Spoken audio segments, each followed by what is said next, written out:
क्या आपने कभी सोचा है एक साधारण सा युवक भी किसी सेना को हरा सकता है? जो अपने शरीर से दुर्बल होते हैं वे कभी बड़े काम करने के बारे में नहीं सोचते। उन्हें अक्सर यह लगता है कि हमसे नहीं हो पाएगा, लेकिन परमेश्वर असंभव को संभव करने की सामर्थ्य रखते हैं। वह किसी भी इंसान को कमजोर नहीं समझते। वह एक मनुष्य में केवल यह देखते हैं कि वह परमेश्वर से कितना प्रेम करता है एवं उनका कितना भय मानता है। आज की कहानी भी ऐसे ही युवक की है जो अपने आप को दुर्बल समझता था, लेकिन परमेश्वर ने उसे मिद्यानियों से इजरायलियों को छुड़ाने वाला बनाया। कहानी में आगे बढ़ने से पहले चैनल को सब्सक्राइब कर लें और कमेंट में आमीन जरूर लिखें। आपका आमीन इस बात की गवाही देता है कि आप परमेश्वर के वचन पर विश्वास करते हैं। जब हम परमेश्वर के वचनों को पढ़ते हैं तो देखते हैं कि जब परमेश्वर इजरायलियों को मिस्र की गुलामी से छुड़ाकर ला रहे थे, तब इजरायली अनेकों बार कुड़कुड़ाते थे। कई बार उन्होंने परमेश्वर की निंदा की और दूसरे देवताओं को पूजने लगे। इन सब के बदले यहोवा उन्हें समय समय पर ताड़ना देते और उनको सही मार्ग पर ले आते थे। न्यायियों के 6वें अध्याय में हम देखते हैं कि इजरायली एक बार फिर परमेश्वर की दृष्टि में बुरा करने लगे। वे अपने रास्तों से फिर गए तो परमेश्वर ने उन्हें सुधारने के लिए मिद्यानी जाति के वश में कर दिया। मिद्यानी जाति उन पर प्रबल होने लगी। वे इजरायलियों को सताया करते थे। इस कारण इजरायली पहाड़ों में गहरे गड्ढों, गुफाओं और किलों में रहने लगे। उन्होंने यहाँ तक परेशान किया कि जब जब इजरायली फसल उगाते तब तब मिद्यानी आकर सारी फसल ले जाते और उनके पशु भी ले जाते थे। मिद्यानी बड़ी सेना में आते थे। उनके पास बड़े ऊंट भी थे। वे जब भी आते पूरा इजरायलियों का ठिकाना उजाड़ कर चले जाते थे और उनके ऐसा करते रहने से इजरायलियों की बड़ी दुर्दशा हो गई थी। वे पूरी तरह हार चुके थे। अतः एक समय ऐसा आया कि उन्होंने यहोवा का रुख किया और उसके सामने घुटने टेक दिए। हम सबके साथ भी यही होता है। हम अपने जीवन में जब भी परेशान होते हैं अपनी पूरी सामर्थ लगाते हैं और जब कहीं से सहायता नहीं पाते और थक जाते हैं तब प्रभु को पुकारते हैं। जबकि वचन कहता है कि तू अपनी समझ का सहारा न लेना, वरन संपूर्ण मन से अपने परमेश्वर पर विश्वास रखना। इजरायलियों ने जब यहोवा की दुहाई दी और प्रार्थना की तो परमेश्वर ने उनकी सुधि ली और उनके पास अपने एक नबी को भेजा। उस नबी ने उन्हें बताया कि यहोवा परमेश्वर यूं कहता है कि मैं तुमको मिस्र से निकाल लाया, बंधुआई से छुड़ाया, सब सताने वालों से बचाकर तुम्हें एक नया देश दिया और तुमसे कहा कि जिस देश में तुम रहो उनके देवताओं का भय न मानना, क्योंकि मैं तुम्हारा यहोवा परमेश्वर हूँ। परंतु तुमने मेरा कहना नहीं माना। वहीं एक युवक भी रहता था जिसका नाम गिदोन था। वह मनश्शे के सबसे गरीब घराने में से था। एक दिन वह बेचारा मिद्यानियों से छिपने के लिए दाखरस के कुंड में जाकर गेहूं झाड़ रहा था। वहीं एक बांज का वृक्ष था। परमेश्वर का एक दूत आकर उस पेड़ के नीचे बैठ गया और गिदोन से बोला, हे शूरवीर सूरमा, परमेश्वर तेरे साथ है। गिदोन ने उत्तर दिया, हे प्रभु, यहोवा अगर हमारे साथ होता तो हम इस विपत्ति में नहीं पड़ते। हमें तो यहोवा ने निश्चय त्याग दिया है। तब यहोवा ने उससे कहा, अपनी इसी शक्ति के साथ जा और तू इजरायलियों को मिद्यानियों से छुड़ा लेगा। गिदोन बोला, मैं कैसे छुड़ा सकता हूँ? वैसे ही हम सबसे कंगाल हैं और मैं परिवार में छोटा भी हूँ। यहोवा ने उससे फिर कहा, मैं तेरे संग रहूंगा और तू मिद्यानियों को मार डालेगा। गिदोन सोच में पड़ गया। और क्यों ना सोचे, हम भी तो अपनी कमजोरियों के बारे में ऐसे ही सोचते हैं, लेकिन परमेश्वर हमें उस नजर से नहीं देखते। गिदोन तो अपने आप को कंगाल और छोटा बता रहा था, लेकिन परमेश्वर के दूत ने उसे शूरवीर सूरमा कहकर पुकारा। इसका मतलब यह है कि हम परमेश्वर की नजरों में कहीं बढ़ के हैं। जाहिर है कि गिदोन को विश्वास नहीं हुआ। उसने स्वर्गदूत से चिन्ह मांगा कि वह ही उससे जाने कह रहा है। गिदोन ने कहा, मैं भेंट लेने जाता हूँ और जब तक मैं न लौटूं तू यहीं रहना। स्वर्गदूत ने कहा, मैं ठहरा रहूंगा। गिदोन जब वापस आया तो उसके पास एक बकरी का बच्चा, अखमीरी रोटियां और रस था। तब स्वर्गदूत ने गिदोन से कहा, मांस और रोटियां चट्टान पर रख दे और रस को उंडेल दे।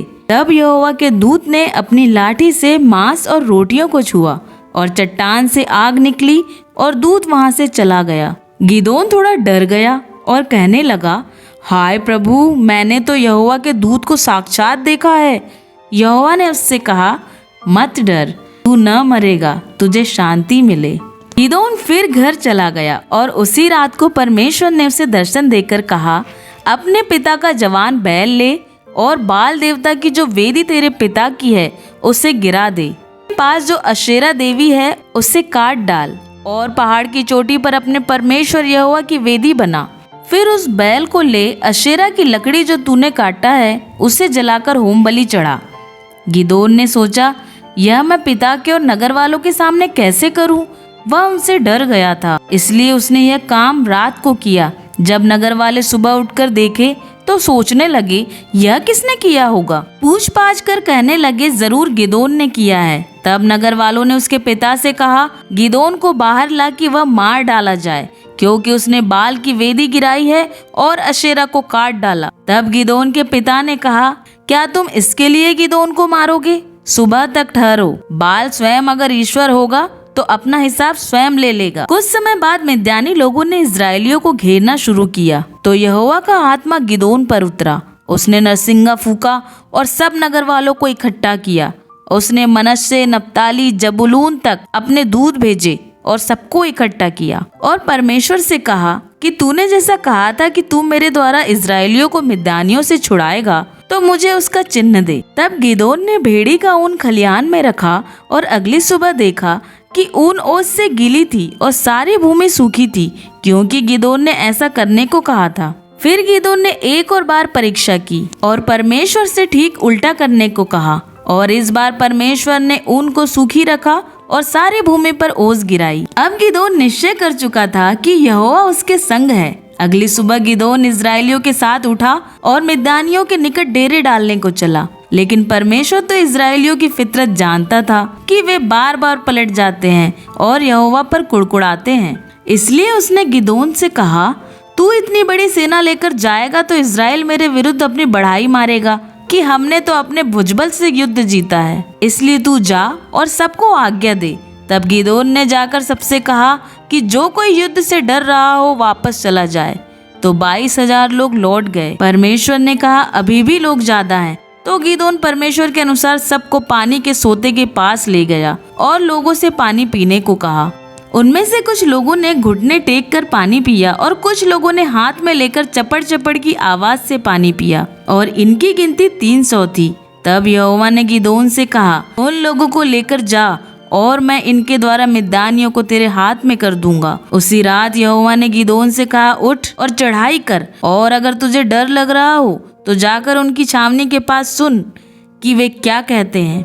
गिदोन ने वैसा ही किया। तो क्या सुनता है कि मिद्यानियों में से एक जन अपने स्वप्न के बारे में बता रहा है और दूसरा उस स्वप्न का अर्थ बताते हुए कह रहा है कि जरूर यह उस योआश के पुत्र गिदोन नाम के इजरायली पुरुष की तलवार के बारे में है। फिर क्या था, गिदोन का आत्मविश्वास बढ़ा और साहस भी। उसने यहोवा को दंडवत किया और अपने 300 की सेना को 3 हिस्सों में बांटा और आज्ञा दी कि जैसा मैं करूं वैसे ही करना। सभी ने अपने हाथ में एक घड़ा जिसमें मशाल थी और नरसिंगा लिया और बीच वाले पहर के आरंभ में छावनी को घेरा। फिर गिदोन ने घड़े को फोड़ डाला और नरसिंगा फूका और चिल्लाया, यहोवा की तलवार और गिदोन की तलवार। सभी लोगों ने ऐसा ही किया। उन्होंने चिल्ला चिल्ला कर उन्हें भगा दिया और यहोवा ने एक एक पुरुष की तलवार मिद्यानियों पर चलवाई और वे सब दूर देशों तक भाग निकले। तब गिदोन ने सब इजरायलियों को बुलवा भेजा कि आकर मिद्यानियों का पीछा करें,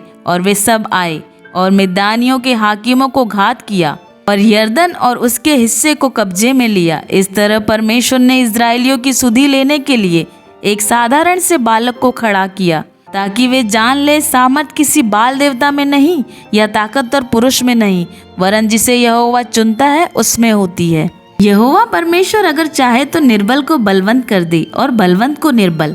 उसके हाथ में सब कुछ है और वह अपने डरवैयों के वश में भी सब कुछ कर सकता है। जरूरत है उसकी आज्ञाओं को मानने की और परमेश्वर के मन मुताबिक चलने की। इसलिए हम यह न सोचे कि हम परमेश्वर के लिए क्या ही कर सकते हैं। हम में से हर एक की बुलाहट है, इसलिए निरंतर प्रार्थना में बने रहें और प्रभु की आवाज का इंतजार करें। प्रभु आपको आशीष दे।